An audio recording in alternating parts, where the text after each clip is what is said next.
Shalom, amigos, paz a você. Quero aproveitar aí os dois assuntos que estamos estudando, tanto na lição de adultos quanto na lição de jovens. A lição, claro, né, para quem não está ambientado, é um guia de estudos da Igreja Adventista, sétimo dia, certo? Então, estudamos cada trimestre aí um tema ou um livro. A lição de adultos está estudando um livro, que é o livro O Evangelho segundo Marcos, e a lição de jovens estudando um tema, né, que é o de parábolas, certo? Estudando algumas parábolas de Jesus. E aproveitei para estudar a respeito tanto do Evangelho de Marcos, relembrar algumas coisas, quanto também estou estudando sobre esse gênero, parábolas. E no YouTube pesquisei algumas coisas, né? E tem algumas pessoas sim que falam a respeito, se propõem a falar daquilo, o que é uma parábola e tal, né? Tanto teólogos, pastores, né, quanto também professores de português. Até porque a parábola é um gênero textual, né? É um tipo de texto que tem características específicas e tal. Então isso é interessante, né? Ver professores de português falando. Tem alguns vídeos onde a pessoa fala só da parábola, né? Do que é uma parábola. Outros normalmente tá dentro ali, né? Do que é uma alegoria, o que é uma parábola, etc., né? Estão com outros gêneros textuais ali, onde ele vai falar apenas rapidamente, aí, de maneira bem genérica, o que seria uma parábola. Então a pergunta é justamente essa, né? O que é uma parábola? Que gênero é esse? Fica aqui uma recomendação para quem quiser aprofundar. Eu vou trazer mais informações a respeito dessa tese, a tese escrita na USP, certo? 2018, então é recente esse estudo. O autor chamado Pascal Jean André, certo? Salvo engano, o título é Machal Rabínico ou Parabolê, alguma coisa assim, onde ele vai justamente apresentar o que é uma parábola. Será que as parábolas de Jesus, estão dentro de um gênero novo? Ou será que, na verdade, Jesus está usando aí esse método rabínico, está usando esse gênero que já existia, certo? Que é o gênero machal, ok? O que é o machal, então?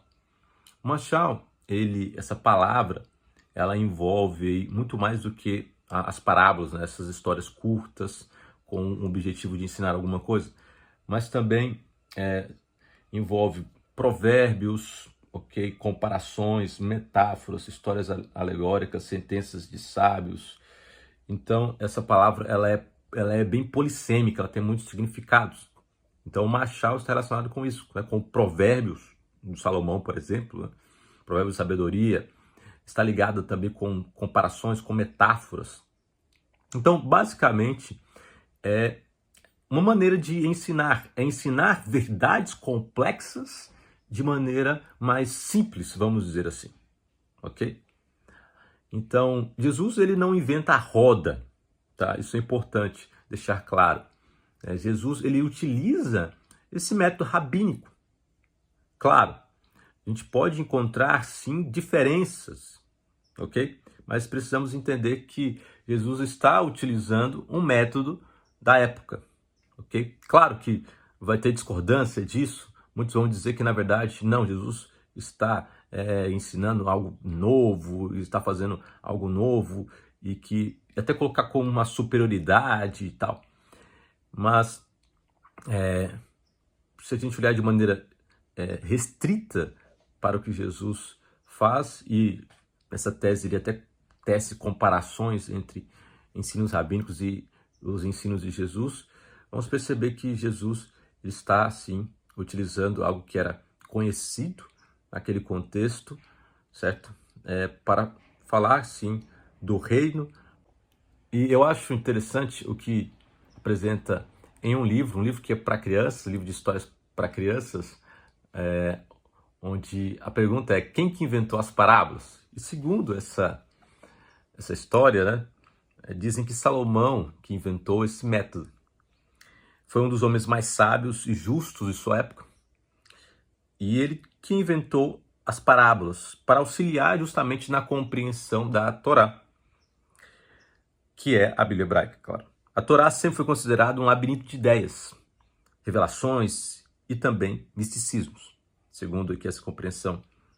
Mas, quando inventou as parábolas, o rei Salomão imaginava que essas pequenas histórias fossem como uma linha enrolada num carretel, uma ferramenta fundamental para não se perder no labirinto.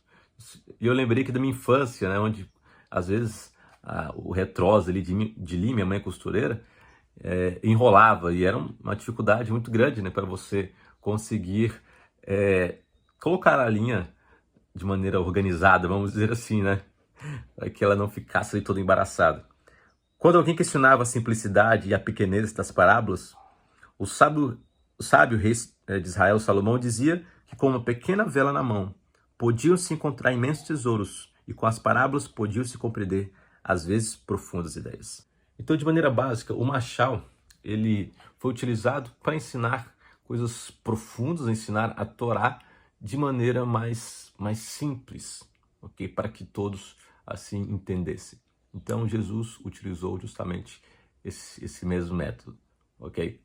Então, basicamente, as parábolas são aí histórias com uma ideia principal, ok? Com um ensinamento principal, maneira de ensinar algo mais complexo, de uma maneira um pouco mais fácil para que todos entendessem assim aquele ensinamento complexo.